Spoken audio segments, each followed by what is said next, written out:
¿Alguna vez han sentido que aman algo con mucha fuerza y son los únicos que lo hacen? ¿Han disfrutado tanto de una serie, de un libro o un videojuego que quisieran compartirlo con alguien, pero no encuentran con quién? De eso quiero hablar en este video. Creo que muchos de nosotros como fanáticos de la ficción lo hemos experimentado alguna vez. Ese momento en el que descubres algo increíble, pero no tienes con quién compartirlo. Desde ya aclaro que la mayoría de los casos esto no es más que una ilusión. Hoy en día es raro ser literalmente el único fanático de algo, pero esa sensación de soledad puede ser muy real y vale la pena explorarla. Así que acompáñenme a este pequeño videoensayo titulado El arte de amar algo en soledad.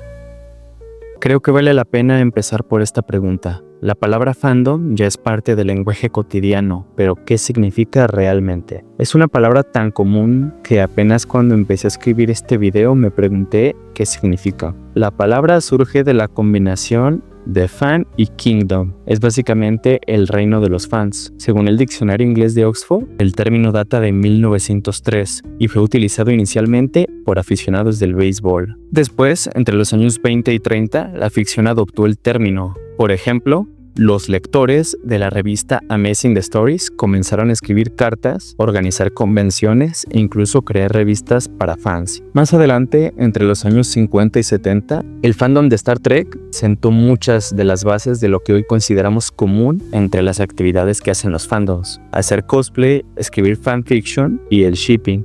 Ya para los años 80 e inicios de los 2000, el término explotó. Apareció en música, cómics, videojuegos, todo esto coincidiendo con la llegada del anime a Occidente. Con el internet y foros como LiveJournal, las comunidades de fans se volvieron globales, y lo demás es historia. Ahora que entendemos lo que es un fandom, hay que hacernos otra pregunta muy importante. ¿Qué pasa cuando no hay un fandom? Disfrutar una obra en soledad no es algo imposible. De hecho, puede ser muy especial, pero no es lo mismo. No es lo mismo comer con familia que comer solo. No es lo mismo compartir un atardecer con alguien que verlo solo. Y no es lo mismo emocionarte con una historia junto a otros que hacerlo en silencio. Déjenme contarles un poco de mi experiencia. Yo crecí obsesionado con algunas caricaturas como Top Dodgers, Samurai Jack y Batman del futuro. Series que en ese momento ya no estaban en emisión. Las descubrí en internet y las veía en YouTube o en otros medios menos convencionales. Y me fascinaban, claro. Pero cuando hablaba de ellas con otros niños, nadie tenía idea de lo que estaba hablando. Me encantaban, pero yo las vivía solo. En cambio, otras caricaturas como Ben 10, Steven Universe o Clone Wars, las cuales estaban al aire en ese momento, eran parte de toda conversación. Ahí sí había comunidad y había con quien compartir lo que veía. En otro caso, menos particular, está el que viví con el manga Alita Ángel de Batalla, el cual descubrí cuando tenía alrededor de 15 años por pura curiosidad, y fue una odisea encontrarlo en español. Lo terminé leyendo en una página donde, en vez de páginas escaneadas, lo que leía eran páginas que literalmente fueron fotografiadas con una cámara, fotografías borrosas, con sombras y texto ilegible. Fue una experiencia tan bizarra que no pude terminar de leerlo. Cabe aclarar que todo esto sucedió años antes de que el live action del manga sea siquiera anunciado. Y todo lo que yo sentía por la historia, tuve que guardármelo. Y cuento estas historias porque sé que no soy el único que ha vivido algo similar. Todos sabemos que ser parte de un fandom es una experiencia increíble, pero a veces es algo caótico y eso es un tema del que hablaremos en otra ocasión. Pero en general, compartir una pasión con otros es algo muy humano y bello. Hablar de nuestras teorías, leer fanfics, asistir a eventos y compartir memes, todas esas cosas transforman la experiencia de consumir una historia en la experiencia de vivirla con otros. Ser fan no solo es gustar de una obra, es formar parte de algo más grande. Y eso en lo personal es algo que agradezco mucho. Tal vez mientras contaba mis historias pensaste algo como: oye, pero es hacer disciten en fandom. Y sí, en efecto lo tiene. El problema era que yo no tenía idea. Era un niño. Apenas entendía cómo usar internet. Buscar comunidades online no era algo que se me ocurriera y que mucho menos supiera que fuera posible. Mi mundo se limitaba a lo que podía ver frente a mí. Hoy en día todo es distinto. Parece que los bebés nacen sabiendo usar redes sociales y con una cuenta de Roblox. Y gracias al algoritmo ya ni siquiera tienes que buscar un fandom.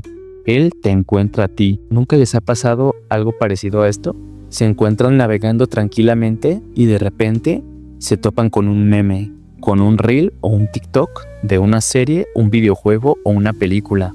Te empieza a intrigar, te adentras más y más y antes de darte cuenta ya lo estás viendo, ya la viste, ya lo estás jugando o estás esperando su estreno.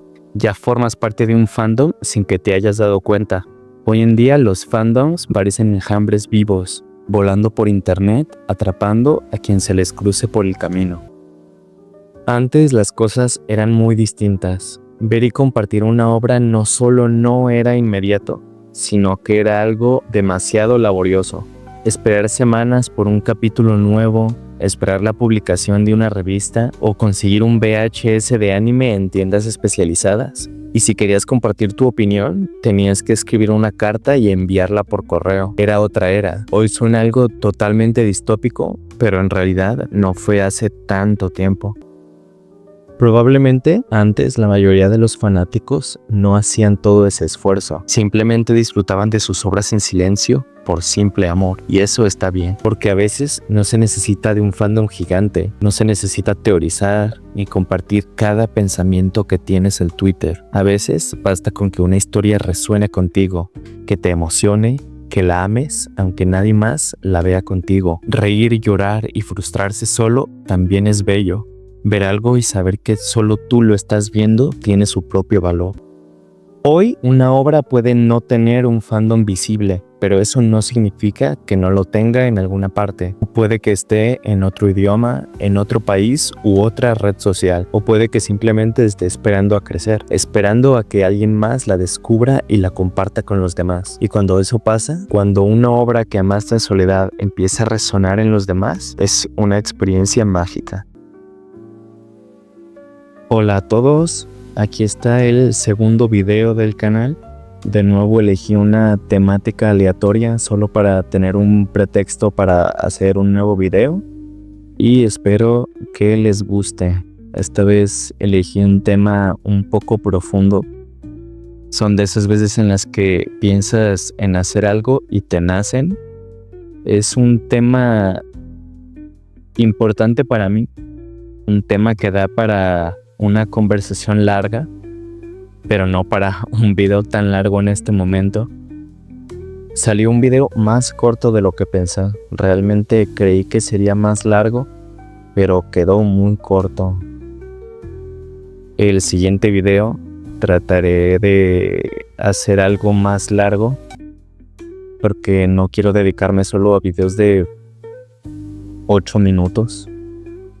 Entonces, comenten qué opinan del tema, si tienen alguna experiencia similar con ser fanáticos de algo en soledad.